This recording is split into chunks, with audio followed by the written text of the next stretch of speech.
আস-সাওমি লি ওয়া আনা আজযু বিহি।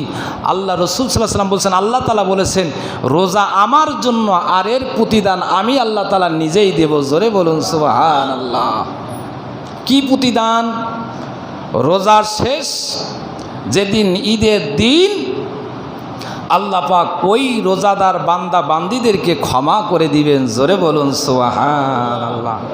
প্যারে হাজিরিন, ঈদের দিন বান্দা বান্দীদেরকে আল্লাহ ক্ষমা করবেন, আর ওই ঈদের দিন ইবলিস শয়তান বসে বসে চিৎকার করে কাঁদতে থাকবে।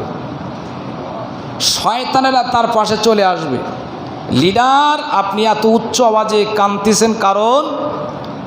ইবলিস বলে, দেখো 1 মাস সিয়াম সাধনার পরে আজকের এই ঈদের দিনে আল্লাহ পাক তার বান্দা বান্দীদেরকে মাফ করে দিছে, আমার দলে আর কেউ থাকলো না। শয়তান শিষ্যরা বলে, লিডার আমরা কি করতে পারি? লিডার ইবলিস তখন বলে, আজকের থেকেই যাদেরকে আল্লাহ পাক ক্ষমা করেছে 1 মাস সিয়াম সাধনা করার কারণে, তাদের পিছনে লেগে থাকবে ওয়াসওয়াসা দিয়ে, কুমন্ত্রণা দিয়ে তাদেরকে গুনার কাজে লিপ্ত করা, ধাবিত করা, শামিল করা। কত কষ্ট করে এই হাড়খাটনি খেটে রোজা রাখতেছি, ঈদের পর থেকে আমাদের ভিতরে কত ওয়াকাজ শুরু হয়ে যাবে। কেমন ওয়াকাজ? আমরা আগে দেখেছি, ঈদের আগে একটা অ্যাডভার্টাইজ, ঈদুল ফিতরে এবার আসিতেছে হৃদয়ের আয়না দোজকের, কি মাইকের এখন অ্যাডভার্টাইজ দিত না? ওই যে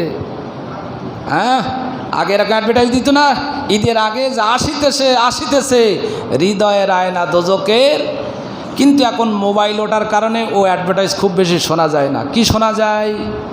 ফিস্টি। ঈদের পরে কি শোনা যায়? ফিস্টি। কি শোনা যায়? পিকনিক। কি শোনা যায়? ঈদ পুণ্য মিলনী। আলহামদুলিল্লাহ, এগুলো যদি বৈধ পন্থায় হয় কোনো গুনার কারণ নাই। কিন্তু আমরা বান্দাবান্দি 1 মাস সিয়াম সাধনা করার পরে ফিস্টি, পিকনিক, ঈদ পুণ্য মিলনের নামে যত অপসংস্কৃতি, যত গুনাহ, গান বাজনা আমরা আয়োজন করি। জোরে বলি নাউজুবিল্লাহ।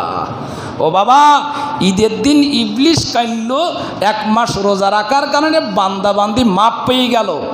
কি করে ওই বান্দাবান্দিকে আবার গোনায় শামিল করা যায়? আমি নামাজি রোজাদার রমজান মাসে ইবাদত বন্দি করে পার করে দিয়েছি, ঈদের পরের থেকেই বিভিন্ন ওয়াকাজে, গোনার কাজে আমরা লিপ্ত হয়ে গেছি।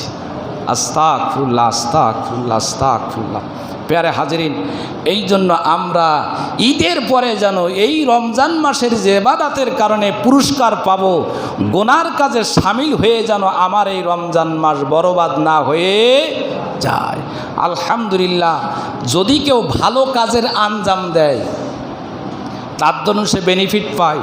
যদি কেউ খারাপ কাজের আঞ্জাম দেয়, যত মানুষ ওই খারাপ কাজে শামিল হবে, যারা আঞ্জাম দিয়েছে, প্রত্যেকের আমল নামায় ওই পরিমাণ গোনা লেখা হবে।